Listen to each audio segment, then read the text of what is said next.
ये एक काल्पनिक कहानी है और दिल को गहराइयों तक छू जाने वाली।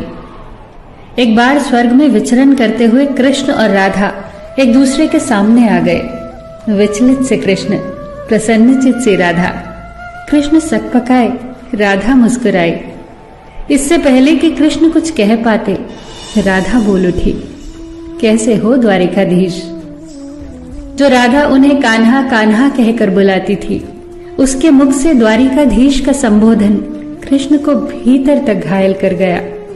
फिर भी किसी तरह अपने आप को संभाल लिया उन्होंने और बोले राधा से, मैं तुम्हारे लिए आज भी वही कान्हा हूं।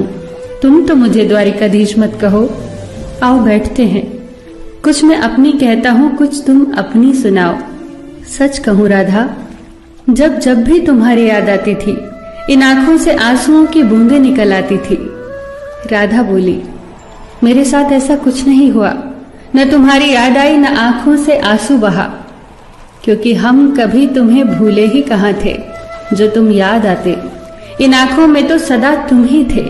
कहीं आंसुओं के साथ निकल न जाओ, इसलिए रोते भी नहीं थे। कान्हा, प्रेम से अलग होने पर तुमने क्या खोया, इसका एक आईना दिखाऊं तुम्हें। कुछ कड़वे सच प्रश्न सुन पाओ तो सुनाऊं। कभी सोचा है इस तरक्की में तुम कितने पिछड़ गए। यमुना के मीठे पानी से जिंदगी की शुरुआत की और समुद्र के खारे पानी तक पहुंच गए।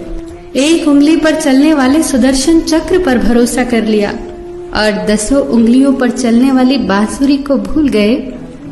कान्हा, जब तुम प्रेम से जुड़े थे तो जो उंगली गोवर्धन पर्वत उठाकर लोगों को विनाश से बचाती थी, प्रेम से अलग होने पर वही उंगली क्या क्या रंग दिखाने लगी।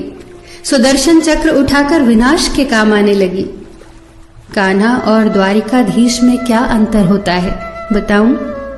कान्हा होते तो तुम सुदामा के घर जाते, सुदामा तुम्हारे घर नहीं आता। युद्ध में और प्रेम में यही तो फर्क होता है। युद्ध में आप मिटाकर जीतते हैं और प्रेम में आप मिटकर जीतते हैं।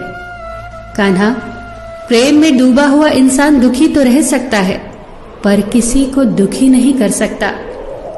आप तो कई कलाओं के स्वामी हो, स्वप्न दूरदृष्टा हो, गीता जैसे ग्रंथ के दाता हो, पर आपने ये क्या निर्णय लिया? आपने अपनी पूरी सेना कौरवों को सौंप दी और अपने आप को पांडवों के साथ कर लिया। सेना तो आपकी प्रजा थी, राजा तो पालक होता है, उसका रक्षक होता है। आप जैसे महाज्ञानी उस रथ को चला रहे थे जिस पर बैठा अर्जुन आपकी प्रजा को ही मार रहा था। अपनी प्रजा को मरते देख आप में करुणा नहीं जगी, क्योंकि आप प्रेम से शून्य हो चुके थे।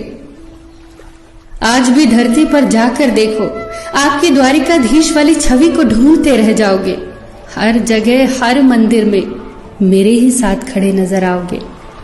मैं जानती हूं कान्हा, लोग गीता के ज्ञान की बात करते हैं, उसके महत्व की बात करते हैं, पर धरती के लोग युद्ध वाले द्वारिकाधीश पर नहीं, प्रेम वाले कान्हा पर भरोसा करते हैं।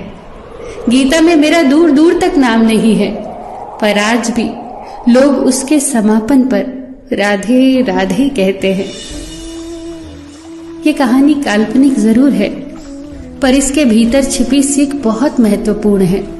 श्री कृष्ण के पास कभी किसी प्रश्न का उत्तर ना हो, ऐसा तो हो ही नहीं सकता, परंतु राधा द्वारा लगाए गए प्रश्न चिन्हों पर कान्हा मौन रहे। यही तो है प्रेम में समर्पण का भाव। पराक्रम में हमें हर किसी को हराना होता है, तब भी हम जीत कर भी हार जाते हैं, परंतु प्रेम में एक ही कईयों का दिल जीत लेता है। सही कहा है कि छोटी सी उंगली पर पूरा गोवर्धन पर्वत उठाने वाले भगवान श्री कृष्ण छोटी सी बांसुरी को दोनों हाथों से पकड़ते थे। फिर मिलेंगे दोस्तों अगली कहानी के साथ। तब तक के लिए अपना ख्याल रखना और हमेशा मुस्कुराते रहना।